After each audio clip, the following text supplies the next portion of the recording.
অনেকদিন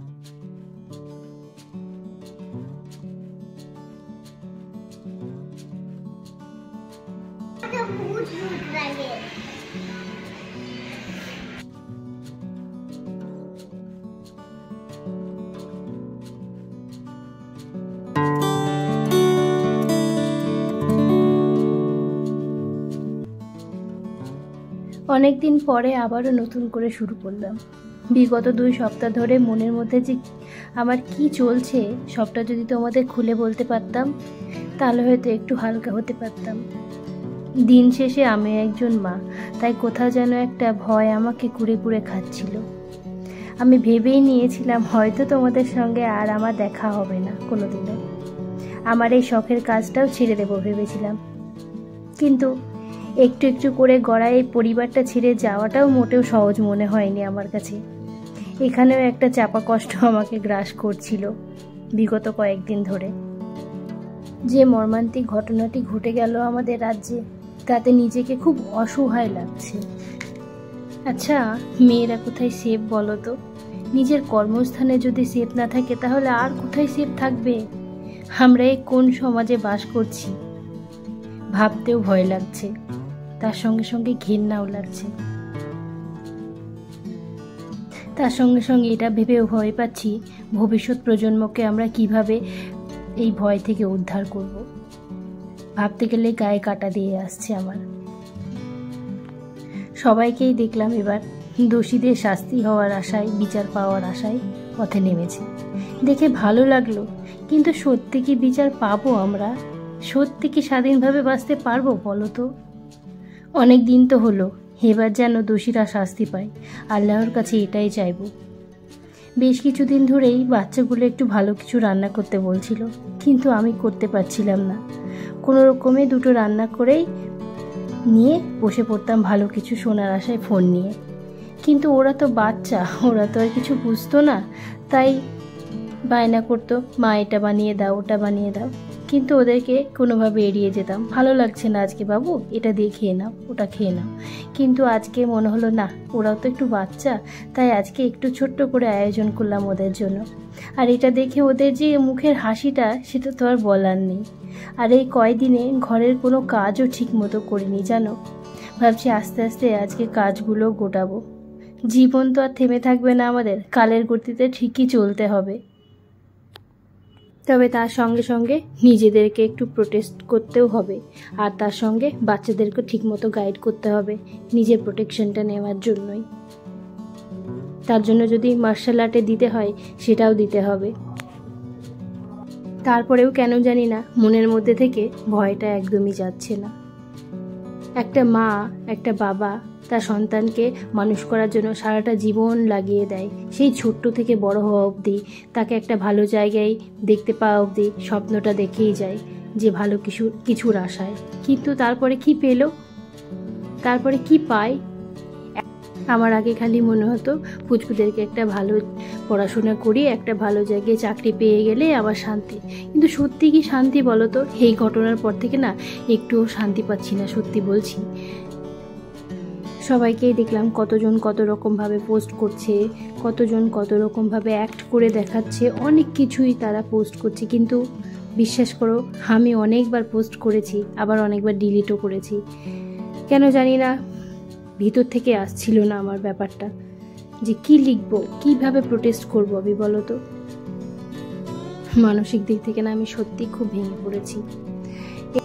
দোষীরা যদি শাস্তি পায় তবু একটুখানির জন্য একটু আশার আলো জন্মাবে আমাদের মধ্যে, আর না হলে ও এইভাবেই নীরবভাবেই কেটে যাবে। এরই মধ্যে আমিও উঠে পড়েছে, দাঁড়াও দেখে আসি ওকে। আমি পাখি, কবে খেয়েছিলে এটা? ও বাবা, ব্রাশ করতে হবে তো, ব্রাশ না করে খেয়ে ফেললে। যেহেতু ছুটির দিন তাই ওরা একটু দেরি করে উঠলো। আর তাছাড়া আমি শরীরটাও খারাপ জানো, লাস্ট 1 সপ্তাহ ধরে জ্বর ঠান্ডা যেটা হচ্ছে আর কি, ভাইরাল চারিদিকে। ও ফ্রাইড রাইস, ও বাবা, এটা র্যাবিট নাকি? কিন্তু র্যাবিট নাকি গো? তোমার র্যাবিট শরীর কেমন আছে? ভালো, আচ্ছা গুড। চলো ব্রাশ করিয়ে দেবো, ফ্রেশ করিয়ে দেবো। তো ওরা শুয়ে থাকতে থাকতে আমি রান্নাটা বসিয়ে দিয়েছিলাম, আর ওদের পছন্দের জন্য একটু রান্না করছি। ফ্রাইড রাইস করে দিয়েছিলাম একটু পাতলা করে, আর তার সঙ্গে একটুখানি করে দিয়েছিলাম চিকেন রোস্ট। তো চিকেন রোস্টটা খেতে ওরা বেশ পছন্দ করে। অনেক দিন পরেই বানালাম, প্রায় বলতে গেলে 6 মাস হয়ে গেল এই জিনিসটা বানায়নি। তাই ভাবলাম চলো একটু বানিয়ে দিই, ওরা একটু খেলে ভালো লাগবে ওদের। তো তাই জন্য অল্প করে বানিয়েছিলাম। আর ফ্রাইড রাইস আর কিছুই বানায়নি। তার সঙ্গে একটুখানি 2টো টমেটো আছে দেখলাম, ওটা চাটনি করব, তাহলে হয়ে যাবে। তো এদিকে রান্নাটা প্রায় রেডি হয়ে গেছে, দুধটা ঢেলে দিলে হয়ে যাবে। তো এর আগে আমি অনেকবার রান্নাটা শেয়ার করেছি তোমাদের সঙ্গে বলে, তবে আজকেও শেয়ার করলাম, বাট আজকে রেসিপিটা বলা হলো না। তোমাদের সঙ্গে পরে একদিন আবার বলে দেব। আসলে গল্প করতে করতে না রেসিপিটা যে বলবো তোমাদের সেটাই আমি ভুলে গেছি। তো যাই হোক, এদিকে আমার রান্না বান্না কমপ্লিট হয়ে গেছে। আর পুচকুর এক্সাম চলছে হাফ ইয়ারলি, তো সেটা নিয়েও অনেকটাই চাপে আছি। একসঙ্গে অনেকটা সিলেবাস হঠাৎ করেই পড়ে গেছে। তো ওই জন্য ও যেমন পড়াশুনো করছে তেমন মানে ওকে দেখতেও হচ্ছে সেরকমভাবে। আর এদিকে আজকে আকাশটা প্রচণ্ড মেঘলা, এই বৃষ্টি নামলো বলে। তো এখনই ঝপ করে বৃষ্টি নেমে যাবে। আর এদিকে সবাই মিলে করছে ব্রেকফাস্ট। তো আজকে সকালে ব্রেকফাস্টটা বাইরে থেকে আনানো হয়েছিল। পুচকু অনেক দিন থেকে বলছিল ধোসা খাবে, তো তাই জন্য একটা ধোসা আনা হয়েছিল ওর জন্য, আর আমরা ওটাই খেয়েছিলাম। তো তারপরে এইদিকে আমি আবারও রান্নায় চলে এসেছি। তো এখানে খুবই সিম্পলভাবে করব, একদম খুবই অল্প ঘি দিয়ে। আর এদিকে দুধটা বসিয়ে দিয়েছি, দুধটা গরম হতে। আর পুচকুর পাপা এখানে আমাকে হেল্প করছে। আজকে যেহেতু শনিবার ছিল তাই সমস্ত বাজার করে এনেছিল, সেগুলো আর কেউ তুলে দিচ্ছিল। আর আমি যেহেতু শনিবারের দিনটায় আমাদের একটু বেশি কাজ থাকে, তো দুজনে ব্যস্ত হয়ে পড়ি, তাই বাচ্চাটা বোর ফিল করে। ওই জন্য অ্যাবি বললো আজকে আমাকে একটু বিয়ের ক্যাসেট দিয়ে দেবে তোমাদের, তো তাই জন্য বিয়ের ক্যাসেটটা দিয়ে দিয়েছিলাম। তো ওটাই ও বসে বসে দেখছিল। আর এদিকে আমার ফ্রাইড রাইসটাও রেডি হয়ে গেছে, খুবই সিম্পলভাবে করেছি একদম। আর পুচকু ওখানে পড়াশুনো করছে। তো এদিকে সব সবজিগুলো গোছানো হয়ে গেছে, আর মাছগুলো আমি ধুয়ে রেখেছি। অল্প পরিমাণে কিছু মাছ এনেছিল সেগুলো। আর এদিকে ফলগুলো আছে সেগুলোও তুলে রাখবো। বেশি কিছু ফল নিয়ে আসেনি আজকে, কারণ বাচ্চারা খুব একটা খেতে চায় না, পেঁপেটাই খাই যায় একটু, আর ওই কলাটা, তাই জন্য ওগুলো। তো ব্যাস, এদিকে রান্নাবান্না সব কমপ্লিট হয়ে গেছে। এখন আমি যেটা করব সেটা হলো পুরো ঘরে সব বেডগুলো সব ক্লিন করে নেব। বেডগুলো একটাও ক্লিন করা হয়েছিল না। আর তারপরে বাকি ঘরে যে ফার্নিচারগুলো আছে সেগুলো একটু একটু করে মুছে নেব, কারণ এই লাস্ট 15 দিন ধরে আমি কিচ্ছু করিনি সেরকম, সত্যি বলতে। 2টো রান্না করেছি, খেয়েছি, আর ওই বসে থেকেছি। একটাও কাজ করতে ভালো লাগছিল না, তো তাই জন্য করা হয়েছিল না। আর এই যে জামা কাপড়, সেটা তো রোজকার ব্যাপার। ওই জামা কাপড়গুলো 2 দিন করে রেখে দিয়ে তারপরে মেশিনে দিয়ে দিয়ে কেচেছি, এরকম করেই গেছে আর কি দিনগুলো। আর এই যে এদিকে মোটামুটি বৃষ্টি শুরুই হয়ে গেছে বলতে গেলে। আর এগুলো সব পরিষ্কার করে দিয়ে মানে ধুয়ে দিয়েছিলাম আর কি আজকে, টেবিল ম্যাটগুলো। আর এদিকে একটা গাছ দেখায় তোমাদের, দেখো এই অ্যালোভেরা গাছটা না জলের অভাবে একদম মরে গিয়েছিল বলতে গেলে, হলুদ হয়ে গিয়েছিল একদম। দিয়ে তারপরে বৃষ্টির জল, আমি ভেবেছিলাম মরে গেছে, তাই জন্য ওটাতে মানে জলও দিতাম না, দেখতামও না। তারপরে হঠাৎ করে দেখছি যে জল পড়েছে, পড়ে একদম বর্ষার যে বৃষ্টির জল পড়েছে সেটা পড়ে একদম তরতাজা হয়ে গেছে গাছটা। অদ্ভুত লাগলো দেখে। আর এদিকে এই যে এগুলো সব ক্লিন করলাম, এগুলো সব মেলে দিলাম, দিয়ে এবার এই জায়গাটাও ক্লিন করে নিচ্ছি। তো আজকে মনে হলো না করলেই না। আর সব থেকে বড় ব্যাপার হলো কাজ করলে না মনটা অনেকটা ভালো থাকে, যেটা আমি এই কদিনে বুঝলাম যে একটা কাজের মধ্যে থাকলে না মনটা ডাইভার্ট থাকে আর ভালোও থাকে, তো দুশ্চিন্তা আসে না। তো ওই জন্য আরও মনে হলো যে না, এখন থেকে আর বসে থাকলেও চলবে না, আর শুয়ে বসে করবোটাই বা কী বলো তো। তাই ভাবলাম যদি কাজের মধ্যে থাকি তাহলে হয়তো দুশ্চিন্তাগুলো আসবে না, মনটাও ভালো থাকবে।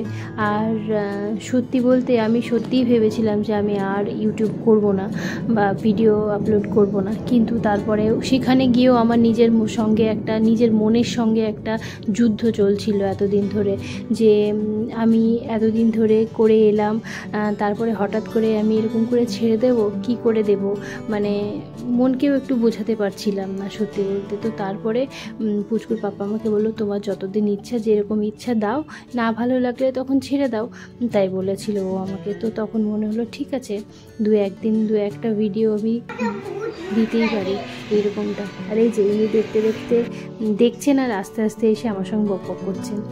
তো সেই হিসেবে আর কি ভাবলাম চলো অনেক দিন পরে একটা ব্লগ তোমাদের সঙ্গে শেয়ার করি। তো এইদিকে এটা ক্লিন করে নিয়ে তারপরে বাকি কিছু কাজ আছে সেগুলো করে নেব। অনেক জিনিসপত্র দেখছি জমা হয়ে গেছে, ব্যাস এটা ভালো করে ক্লিন হয়ে গেল। আর বাড়িঘর ক্লিন থাকলে না মনটাও দেখবে একটুখানি হলেও ভালো লাগে।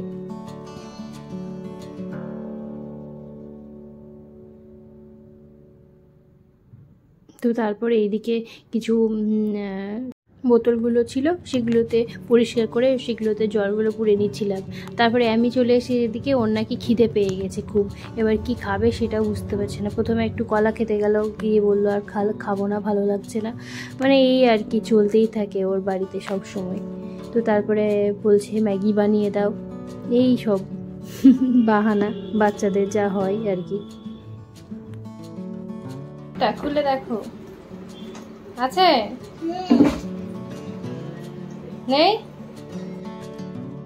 তো তারপরে এই যে এখানে একটুখানি দুটো টমেটো ছিল, তাই জন্য একটু খেজুর দিয়ে টমেটো দিয়ে আর কাজু বাদাম দিয়ে একটুখানি চাটনি করে নিলাম। নেওয়ার পরেই দেখছি যে আমি যখন খুললো জায়গাটা তখন দেখছি যে প্যাকেটগুলো সব অর্ধেক অর্ধেক করে গার্ডার দিয়ে দিয়ে আটা আছে। তো রিফিল করা হয়েছিল না, সেগুলো রিফিল করলাম। আর এদিকে কাণ্ড দেখো, ছোলার ডাল আর কোনটা হচ্ছে মটরের ডাল সেটাই আমি বুঝতে পারছি না। তো পুচকুর বাবাকে ডাকলাম, ডেকে জিজ্ঞেস করলাম এই 4 কৌটো ডাল আছে বাড়িতে, এখন এক গাদা কবে যে বাড়ি থেকে এসেছে, আর এই ভিতরটায় খুলিনি দেখিও নি, এতগুলো ডাল জমে গেছে। তো যাই হোক এখন এগুলোই খেতে হবে, কিছু করার নেই। আর এদিকে এই যে সব প্যাকেটগুলো রিফিল করার জন্য বের করে নিয়েছি। এইসব টুকিটাকি কাজগুলোতেও না অনেকটাই সময় ধরে যায়, কখন যে টাইম শেষ হয়ে যায় বুঝতেও পারবে না। ওদিকে প্রায় 12:30 বাজতে চললো। আজকে আমিকে এখনও পর্যন্ত আমার স্নান করানো হয়নি, খাওয়ানো হয়নি। ভাবলাম যে একেবারে কৌটোগুলো রিফিল করে নেওয়ার পরে সব পরিষ্কার পরিচ্ছন্ন করে একেবারে স্নান করিয়ে দেব। আর বাইরে বৃষ্টিও শুরু হয়ে গেছে। ব্যাস সব হয়ে গেছে কমপ্লিট। এবার এটা রেখে দিয়ে জায়গাটা মুছে দিয়ে চলে যাব। তারপরে এখন ওই 4:30 মতো বাজে। পুচকুর পাপা বললো আমাকে চলো তোমাকে একটুখানি ঘুরিয়ে নিয়ে আসি, তাহলে মনটা হয়তো ভালো লাগবে। তো বললাম চলো। বৃষ্টির মধ্যে একটু গাড়ি করে ঘুরতে যেতে বেশ ভালোই লাগে। ঘুরতে যাওয়া বলতে আমার ওই মলে যেতেও একদম ভালো লাগে না, বা কোনো ক্রাউডেড এলাকাতে যেতেও একদম ভালো লাগে না। তো বললো চলো তোমাকে একটা দারুণ জায়গায় নিয়ে যাব। তো এদিকে 2 দিকে ভেরি আছে, ভেরিতে জল ভর্তি হয়ে গেছে আর মাঝখান দিয়ে রাস্তাটা খুবই সুন্দর লাগছিল দেখতে, মনে হচ্ছে বন্যা হয়ে গেছে। হ্যাঁ, বন্যার কথা বলতে মনে পড়লো, চারিদিকে যে বন্যার পরিস্থিতি বাংলাদেশের খুবই খারাপ অবস্থা। সব মিলিয়ে সত্যি যেন সময়টা খুবই খারাপই যাচ্ছে আমাদের বলতে গেলে।